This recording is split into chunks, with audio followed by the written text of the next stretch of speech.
Assalamualaikum warahmatullahi wabarakatuh.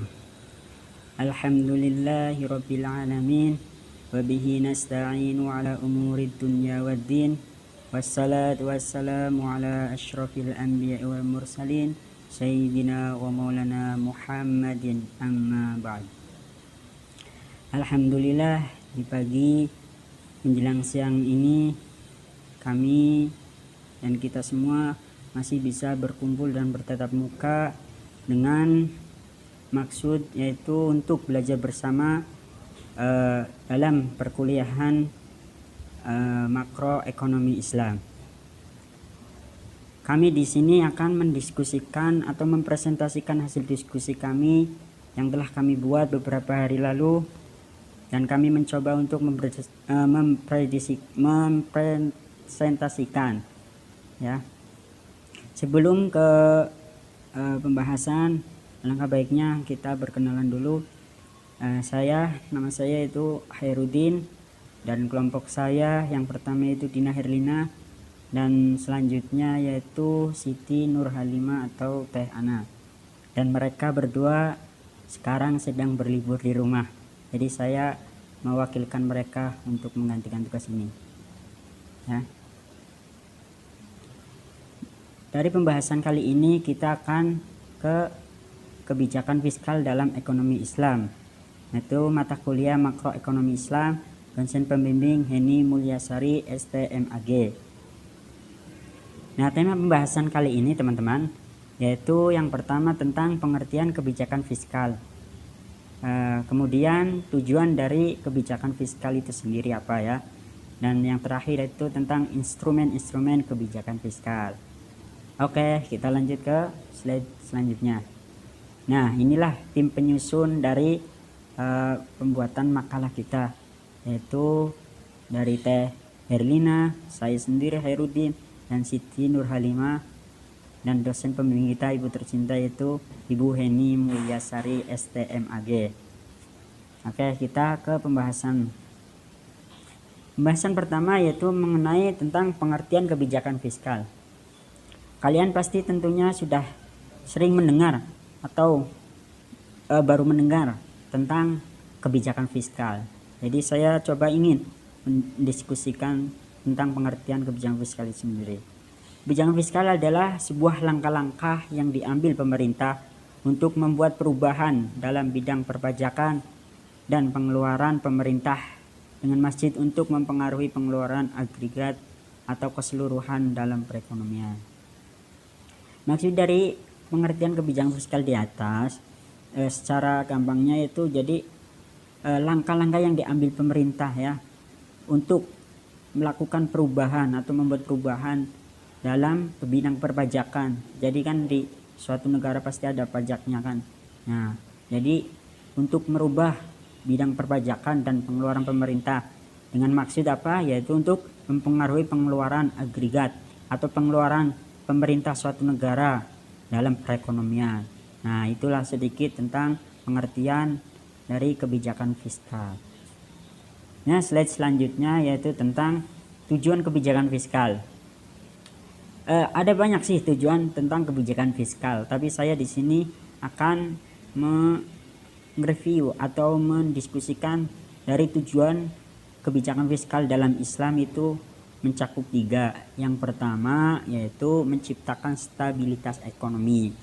Nah, kalian tahu kan menciptakan stabilitas ekonomi yaitu di mana stabilitas ekonomi dari suatu negara itu tergantung dari banyaknya pemasukan pengeluarannya, yaitu agar balance semua ya. Yang kedua yaitu tingkat pertumbuhan ekonomi yang tinggi. Jadi dengan adanya kebijakan fiskal, maka tingkat pertumbuhan ekonomi bisa semakin naik atau tinggi karena dari perpajakan yang didapat dari suatu negara. Dan yang ketiga atau terakhir yaitu tentang pemerataan pendapatan.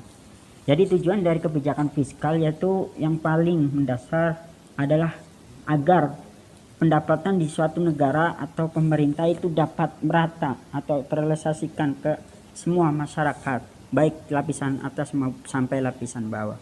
Itulah yang terpenting dari tujuan kebijakan fiskal. Bukan hanya itu saja, ditambah dengan tujuan lain yang terkandung dalam aturan Islam, yaitu Islam menetapkan pada tempat yang tinggi akan terwujudnya persamaan demokrasi sesuai dengan Quran surah 59 ayat 7 yang berbunyi, ekonomi Islam akan dikelola untuk membantu dan mendukung ekonomi masyarakat yang terbelakang dan untuk memajukan serta menyebarkan ajaran Islam seluas mungkin.